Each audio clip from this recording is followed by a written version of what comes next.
मंत्री जी, मैं जितने भी पॉइंट्स आज आपको रेस कर रहा हूं, बीजेपी और कांग्रेस समझ के ये पॉइंट्स मैं नहीं रेस कर रहा। मेरा बड़ा इंडस्ट्री के लिए सकारात्मक रुख है।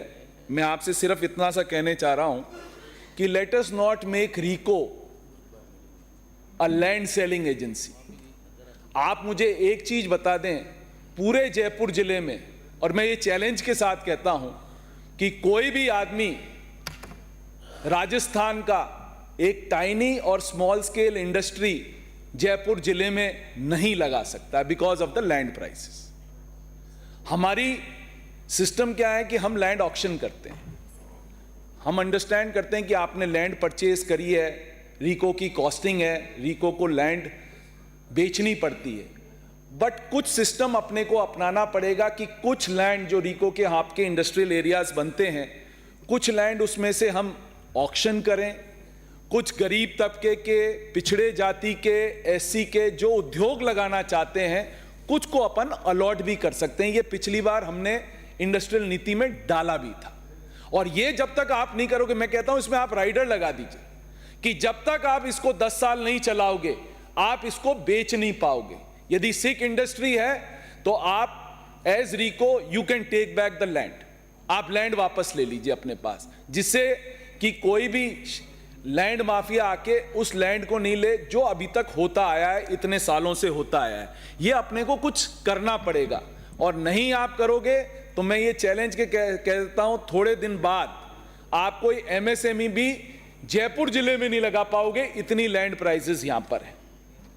दूसरी चीज, एक आपकी नीति है कि एक एसएसओ आईडी जनरेट होती है जिससे रीको अपने चार्जेस लेती है, और मुझे बड़ा दुख के साथ कहना पड़ रहा है क्योंकि due to lack of staff या स्टाफ आपका करता नहीं है, हम लोग खुद आपके सर्विस चार्जेस जमा करना चाहते हैं, बट आपके रीको में एसएसओ आईडी क्योंकि वो रीको वाले बनाते हैं, हमारे को वेट करना पड़ता है 6-6 महीने, for which we are paying interest for no fault of ours. हमें इंटरेस्ट देना पड़ रहा है।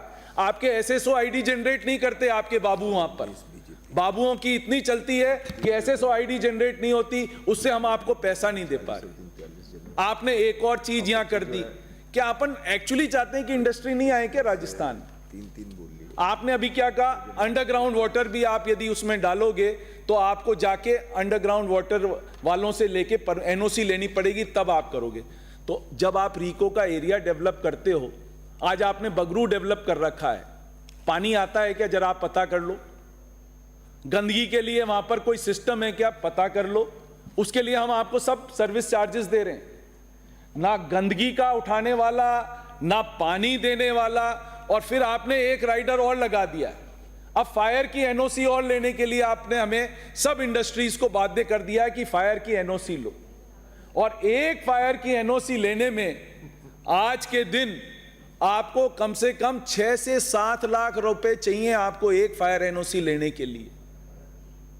और फिर जो आपने इलेक्ट्रिसिटी टैरिफ इंडस्ट्री के लिए कर रखी है, उससे आपका पूरा राजस्थान सब्सिडाइज होता है। Electricity tariff I think one of the highest in the country. How will the industry survive? क्या अपन लोग नहीं चाहते हैं कि इंडस्ट्री सर्वाइव करे? आपको कुछ इस पे बैठ के आपको मनन करना पड़ेगा कि क्या करा जाए। आपकी रिप्स है, आपने रिप्स बनाई, और रिप्स बनाने में पिछली सरकार ने इतनी मेहनत करी, इतना दिखाया, इतनी मेहनत करी, ढाक के 3 पात, क्या हुआ? 4-4 क्वार्टर से रिप्स का इंटरेस्ट नहीं मिल रहा। आपने ये कहा कि भाई एमएसएमई में हम 10 करोड़ रुपए तक जो इन्वेस्टमेंट करेंगे उनको देंगे। अभी मैंने इन्वेस्टमेंट कर दिया, मेरा बिजनेस बढ़ा, मैंने वर्किंग कैपिटल रिक्वायरमेंट और ले ली। जब बिजनेस बढ़ेगा तो वर्किंग कैपिटल मुझे चाहिएगी। Without working capital I can not survive. अब आपका उद्योग विभाग क्या कहता है कि 10 करोड़ से ऊपर इन्वेस्टमेंट हो गया, इसलिए हम आपको इंटरेस्ट सब्सिडी नहीं देंगे। अरे भाई, जब मैंने आपका प्रोजेक्ट डाला था तब तो मेरी 10 करोड़ की कॉस्ट थी। If I have been able to increase my business, यदि मेरी वर्किंग कैपिटल रिक्वायरमेंट ज्यादा है तो आपको मेरे को पुराना पैसा तो देना पड़ेगा और नया पैसा भी देना पड़ेगा। 10 करोड़ तक तो आप मुझे पैसा दोगे। How can you stop this? आप यानी पुरानी चीजों को नए परिप्रेक्ष्य में कैसे ले सकते हो? प्रोस्पेक्टिवली आप चीजों को कैसे कह सकते हो? भाई रेट्रोस्पेक्ट में जब मैंने पैसा लगाया है अपनी इंडस्ट्री में, जब मेरी इंडस्ट्री चली, मैंने आगे इन्वेस्टमेंट कर दिया, उसको आप उसको पैसे को किस तरह से रोक सकते हो? इसी तरह से जयपुर के जितने पुराने जो उद्योग विभाग ने यहां पर इंडस्ट्रियल एरियाज डेवलप करे थे, उनका क्या है आज का स्टेटस? ना तो आप उसमें डेवलपमेंट करते हो क्योंकि आपको हैंडओवर हो गए रीको को। RIICO is not able to do it because इतने सारे कोर्ट केसेस फंसे हुए हैं। तो इसमें एक लगाइए, अच्छे खासे एक डबल एजी को लगाइए जिससे ये प्रॉब्लम सॉल्व हो। प्रॉब्लम ही सॉल्व नहीं हो रही है, किस तरह से आदमी करेगा आप बताइए? और ये जो मुख्यमंत्री वाला जो इंटरेस्ट सब्सिडी वाला मुद्दा है, ये पूरे राजस्थान का मुद्दा है। जिन जिन ने इंडस्ट्री लगाई है उनको इंटरेस्ट सब्सिडी नहीं मिल रही है। लेट्स फॉरगेट इंडस्ट्री सब्सिडी, सिर्फ राजस्थान में इंडस्ट्री इंटरेस्ट सब्सिडी और कहीं नहीं है। आप गुजरात देख लीजिए, आप महाराष्ट्र देख लीजिए। Let us come up with a new industrial policy saying we will not give you industry subsidy, interest subsidy नहीं देंगे, हम आपको देंगे तो कैपिटल सब्सिडी देंगे। आज कैपिटल सब्सिडी आप देते हो, जो गवर्नमेंट ऑफ इंडिया ने भी अभी जो पीएलआई स्कीम चालू करी है, आप उस तरह से सब्सिडी देते हो, यहां पर लोगों की लाइन लग जाएगी इंडस्ट्री लगाने के लिए। आपको देनी चाहिए कैपिटल सब्सिडी। हम लोग क्या करते हैं, बैठे हुए एयर कंडीशन ऑफिस में without even going into the reality, cut copy paste करा और एक इंडस्ट्रियल पॉलिसी बना दी।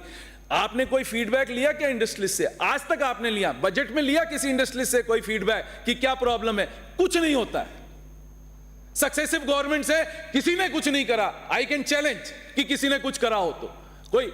आज अपन ने उस दिन स्पीकर साहब ने क्या कहा कि साहब रिसाइकलिंग बैग, प्लास्टिक यूज नहीं करेंगे, रिसाइकलिंग बैग्स को यूज करो। अरे भाई क्यों? Can you avoid plastic? आप रोजमर्रा की जिंदगी में प्लास्टिक अवॉइड कर सकते हो, पूरे वर्ल्ड में प्लास्टिक आप अवॉइड नहीं कर सकते हो।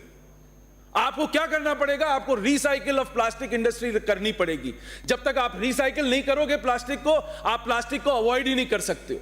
जूट का कितना मैन्युफैक्चरिंग है, क्या आप जूट बैग्स रोजमर्रा की जिंदगी में, कपड़े के बैग्स रोजमर्रा की जिंदगी में यूज कर सकते हो? इंपॉसिबल है। कहां करोगे? डस्टबिन में। जब आपको कचरा डालना होता है, वो क्या आप रोज जूट के बैग्स डालोगे क्या कचरे में? You can't put it. Please focus on recycling of plastic.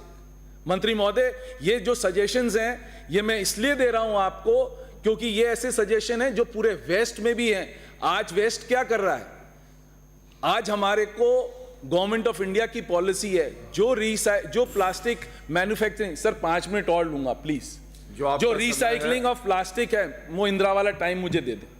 जो रिसाइकलिंग ऑफ प्लास्टिक है, यदि हम रिसाइकिल नहीं करेंगे तो हम कचरे के ढेर पूरे राजस्थान में लगा देंगे। एक मेरा सजेशन और था, मेरी कॉन्स्टिट्यूंसी का है।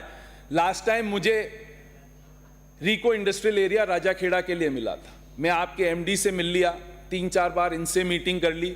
लैंड फ्री ऑफ कॉस्ट हमने वहां पर प्रोवाइड करा दी। गवर्नमेंट ऑफ राजस्थान की लैंड है जो फ्री है, बट उसमें काफी खांचे बने हुए हैं जिनको समतलीकरण करना पड़ेगा। और मेरा जो इंडस्ट्रियल एरिया है यूपी से बिल्कुल लगा हुआ है, 15 किलोमीटर पर यूपी लगती है। और ताज ट्रेपेजियम की वजह से इस वक्त धौलपुर शहर और Rajakhera can become an industrial hub for pharmaceutical industry. Dholpur में लास्ट 2 इयर्स में, लास्ट कांग्रेस 2 साल के राज में कम से कम 100 फार्मास्यूटिकल यूनिट्स आई हैं। इसी तरह से मैंने उस दिन भी आपके एमडी साहब को कहा था कि मैं चैलेंज करता हूं कि आप इस इंडस्ट्रियल एरिया को बना दो, आपकी एक लैंड नहीं बचेगी without selling. Even if you want to auction, you are ready to auction. क्योंकि यूपी में इतना बुरा हाल है, ईज ऑफ डूइंग बिजनेस है ही नहीं, वहां पर कोई आपको पूछता नहीं। एक इंडस्ट्रियलिस्ट को कलेक्टर से मिलने के लिए 5 महीने लग जाते हैं। हमारे यहां इतना बुरा हाल नहीं है। We are much better off. हाँ, बुरा है but we are much better off. तो मैं आपसे ये रिक्वेस्ट करता हूं कि राजाखेड़ा को आप ये रीको इंडस्ट्रियल एरिया दिए, ये रेड टेपिज्म का शिकार नहीं हो, यही आपसे मैं रिक्वेस्ट करता हूं। शीघ्र समाप्त करें माननीय सदस्य। दूसरा एक आपसे और रिक्वेस्ट है, एक आपने आरएफसी बना रखी है, आपने 100 करोड़ रुपया दिया है, इट्स अ सिक यूनिट। हम क्या 100 करोड़ रुपए में करेंगे? आपका इतना बड़ी आपका पैराफर्नेलिया है वहां, आप पर एम्प्लॉय यदि काउंट करोगे कि कितना बिजनेस पर एम्प्लॉय आता है, वो मेरे ख्याल से 5 लाख रुपए का भी नहीं आता है, जबकि एनबीएफसी कोई भी अपन चलाते हैं, you need per employee business of at least 5 to 6 crore of rupees. You need to put money if you want RFC to run. Otherwise, don't even waste this 100 crores. There is no point wasting this 100 crores. They will only go for salaries, nothing else. क्योंकि RFC से अब कोई loan नहीं लेना चाह रहा। As compared to commercial banks, आप loan बहुत महंगा देते हो as compared to commercial banks. और एक चीज और कह रहा हूं, 1 सेकेंड 2 सेकेंड और, रिको में आपके कई बैड लोन्स हैं जो मैं चाहता हूं कि बजट में आप अनाउंस कराओ, वन टाइम सेटलमेंट स्कीम लेके आओ रिको के, जहां रिको में वन टाइम सेटलमेंट स्कीम की बहुत बड़ी जरूरत है।